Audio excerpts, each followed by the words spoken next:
সারা বাংলাদেশে আমরা সুন্দর একটা পরিবেশ সৃষ্টি করতে চাই। কেননা এখানে থেকে নির্বাচন হয়ে সারা বাংলাদেশ নেতৃত্ব দিবে আমাদের দেশনেত্রী বেগম খালেদা জিয়া, আমাদের মা। এটাই আমাদের গর্বের বিষয়।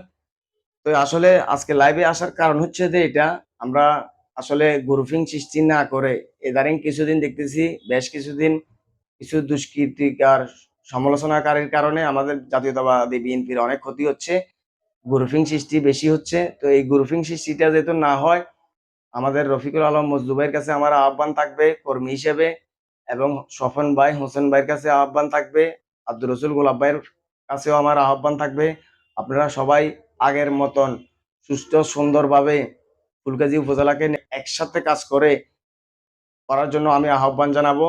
অতীতে দুঃসময়ে সবাই ছিলেন, সবাই আন্দোলন সংগ্রাম ছিলেন, সবাই পরিশ্রম করছেন। তো এখন কিছু লোকের কারণে আমাদের এই কষ্টটা বিফলে যাতে আমরা দিতে পারি না, আমরা কর্মী হিসাবে আমি এটাই দাবি করি।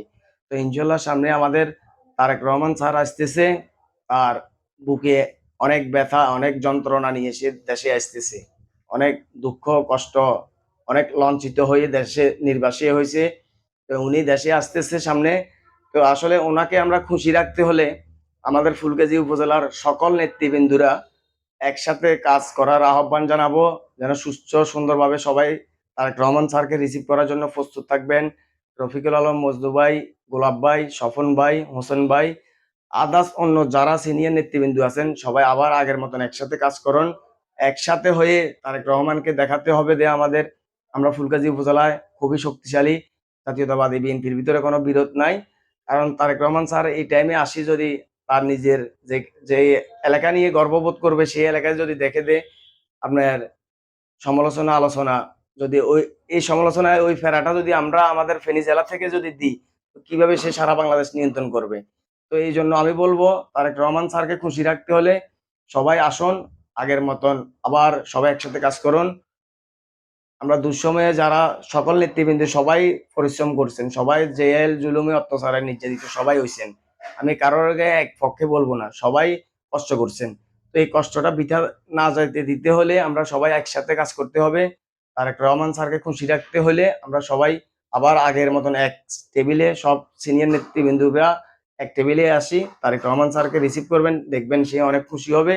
আর মানে খুবই ভালো লাগবে যে আমার ফুলগাজী উপজেলার সকল সিনিয়র নেতৃবৃন্দরা একসাথে ধানের শীষে কাজ করতেছে, দল মল নির্বিশেষে সবাই আমরা ধানের শীষের কাজ করব, এটাই আমাদের শহীদ জিয়ার আদর্শে যারা আমরা কর্মী তারা এটাই বিশ্বাস করি।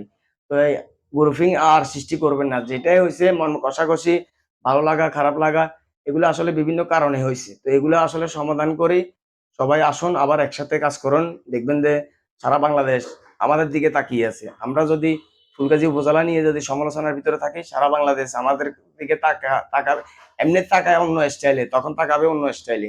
তো এটা না করে ইনশাল্লাহ সবাই একসাথে কাজ করুন, আর রহমান স্যারকে দেশে আনার জন্য সবাই আমরা একসাথে আবারও মিলেমিশে সবাই একই কাতারে আসবেন। আমার কর্মী হিসেবে আমার আপনাদের কাছে এটাই চাওয়া, এটাই পাওয়া। আসুন সবাই ভেদাভেদ ভুলে গিয়ে সবাই এক কাতারে আবার আগের মতন চলে আসুন।